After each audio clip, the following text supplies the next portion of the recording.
Government job தான் இருந்தேன்னா மேற்கொண்டு இன்னும் ஒரு 10,000 எனக்கு கிடைக்கும், இன்னும் 20,000 கிடைக்கும். ஆனா இந்த 20,000 மட்டுமே பார்த்துட்டு நான் இந்த வேலைக்காக கவர்மெண்ட் வேலைக்காக ஒரு நல்ல பொசிஷன்ல இருக்கணும்னு வெயிட் பண்ணிட்டு இருந்தா என்னோட ஃபேமிலி இந்த சைட்ல நான் ரன் பண்ண முடியாது, என் குழந்தைய பார்க்க முடியாதுன்னு சொல்லிட்டு வேலையை ரிசைன் பண்ணிட்டு ஃபுல் டைம் எடுக்க ஆரம்பிச்சேன்.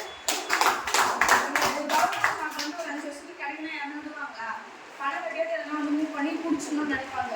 ஆனா 5 வருஷம் நான் அங்கே ஹாஸ்பிட்டல் ஸ்பெண்ட் பண்றத டைம் அந்த 5 வருஷம் நான் இந்த ஆக்சிஸ் இந்தியால போட்டு என்னோட உழைப்பை கொடுத்தேன்னா கண்டிப்பா சர்வநிச்சயமா என்னோட தலைமுறை வந்து இதுல பெரிய அளவு வந்து நான் பட்ட கஷ்டத்தை என் குழந்தை படாம இருக்கணுன்றதுக்காக இந்த ஒரு பிசினஸ் ஃபுல் டைமா எடுக்க ஆரம்பிச்சேன். ஃபர்ஸ்ட் வந்து நிறைய தடைகள்லாம் இருந்தது, சொன்னவங்க யாரும் அந்த அளவுக்கு ரெஸ்பான்ஸ் பண்ணல. இருந்தாலும் வந்து பாத்தீங்கன்னா நான் என்னோட எஃபெக்ட் வந்து நான் உண்மையா உழைப்பு கொடுத்ததுனால என்னோட அப்ளை ப்ரொமேஷன் வந்து அவங்களுக்கு வந்த ஒரு நியூ ப்ராஸ்பெக்ட், அவங்களுக்கு தெரிஞ்ச அவங்க ஃப்ரெண்டு ரிலேஷன் வந்து என்னோட சப்போர்ட் வந்து கொடுத்தாங்க. நம்மளோட உழைப்பு இங்கே உண்மையா இருக்க சொல்ல நமக்கு வந்து ஃபுல்லாக சப்போர்ட்டிங் தான். பிபி மேம் ஆகட்டும், சிடி ஹர்னி மேம், அமுல் மேம், ஆதி சார் இது மாதிரிலாம் இருக்காங்க.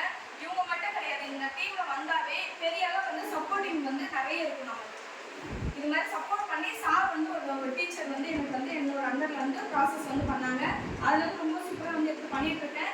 என்னோட ஃபியூச்சர் என்னென்ன இருக்கணும்னு என்னோட கனவுலாம் நான் கண்டிப்பாக கிடையாது. ஜஸ்ட் அது கனவா போகாம அதை நிறைவேறதுக்கு சரியான ஒரு இடம், நல்ல ஒரு பெரிய அளவில் இன்கம் வரக்கூடிய ஒரே இடம்னா ஆக்சிஸ் இந்தியா மட்டும்தான். சரிங்களா? இப்போ நம்ம வெளியே போயிட்டு ஒரு கடையோ இல்லை நம்ம ஒர்க் பண்ணுறோமோன்னா கூட நமக்கு ஒரு வாரத்தில் ஒரு 60,000 தருவாங்க, யாருன்னா தர மாட்டாங்க. இப்போ நான் அந்த 60,000 சம்பாதிக்கணும்னா அதுக்கு நான் எவ்வளோ வந்து எஃபெக்ட் பண்ணணும். ஆனால் இங்கே வந்து ஒரு தனி நபரோட எஃபெக்ட் வந்து பெரிய அளவில் இருக்காது. எல்லாமே நம்ம டீமாக சேர்ந்து செய்ய சொல்ல அது கண்டிப்பாக எல்லாமே ரீச் பண்ண முடியும். இப்போ எனக்கு கிடைச்சா இதே வாய்ப்பு தான் எனக்கு உங்களுக்கும் கிடைச்சிருக்கு. கண்டிப்பாக உங்களோட கனவுகள், உங்களோட தேவைகள், கடன்காரங்கிட்ட வந்து நம்ம அசிங்கப்படக்கூடாது. எவ்வளோ பேர் முன்னாடி அசிங்கப்பட்டிருக்கோம், அவமானப்பட்டிருக்கோம் ஃபேமிலியில், அங்கெல்லாம் நம்ம தலை நிமிர்ந்து நிற்கணும், பெரிய அளவில் என்னோட குழந்தைங்களை வந்து நல்ல வளர்ச்சி ஆகணும் அப்படின்னு யோசிச்சிங்கன்னா இதை வந்து சூப்பராக எடுத்து பண்ணலாம். ஓகேங்களா? எல்லாருக்கும் வந்து விஷ் பண்ணிக்கிறேன். கண்டிப்பா உங்களோட கனவுகளை நிறைவேற எங்களோட கை கோர்த்து நீங்க வர சொல்ல கண்டிப்பா உங்களோட கனவு நிறைவேற்றது எங்களோட கடமைகளா இருக்கும். சரிங்களா? இப்போ என்ன மாதிரி நம்மளோட டீம்ல ஒரு